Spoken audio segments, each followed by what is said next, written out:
पन्हाळकरांचा prepaid मीटरला विरोध, अचानक नागरिकांनी महावितरण कार्यालयावर काढला मोर्चा। पन्हाळे येथील नागरिकांनी आज येथील तालुकास्तरीय महावितरण कार्यालयावर प्रीपेड मीटर नको म्हणून अचानक मोर्चा काढून अधिकाऱ्यांना धारेवर धरलं। 12च्या सुमारास अचानक काढलेला मोर्चा आणि कार्यालयात अधिकारी कर्मचारी कोणीच नसल्याने उपस्थित एक महिला कर्मचाऱ्यांची तारांबळ उडाली। त्या महिला कर्मचाऱ्यांनी वरिष्ठांना मोर्चाची माहिती दिली। त्यानंतर 2 कर्मचारी कार्यालयात आले व त्यांनी वरिष्ठ अधिकाऱ्यांना फोन लावून दिला। मोर्चातील नागरिकांनी वरिष्ठ अधिकाऱ्यांना कुणीच उपस्थित नसल्याबाबत झापले। यावेळी मोर्चातील नागरिकांनी कार्यालयाची उलट तपासणी घेत प्रश्नाचा भडीमार केला।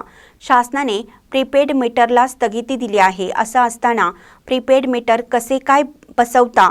प्रौढ व्यक्ती घरी नसताना महावितरणचे कर्मचारी घरी येऊन महिलांशी गोड बोलून प्रीपेड मीटर बसवत आहेत। बसवलेली प्रीपेड मीटर काढून घ्यावीत। तसेच याबाबत गाव मीटिंग घेऊन प्रीपेड मीटर बसवण्यास परवानगी घेऊन प्रीपेड मीटर बसवावीत, अन्यथा प्रीपेड मीटर बसवण्यास आलेल्या कर्मचाऱ्यांची धुलाई करणार असा इशारा दिला। यावेळी ॲडव्होकेट रवींद्र तोरसे, माजी नगराध्यक्ष आसिफ मोकाशी, चंद्रकांत गवंडी, प्रकाश गवंडी, रामराव पर्वत गोसावी, अरविंद भोसले, आनंद जगताप, दीपक आंबिलढोक यांच्यासह नागरिक मोठ्या संख्येने उपस्थित होते।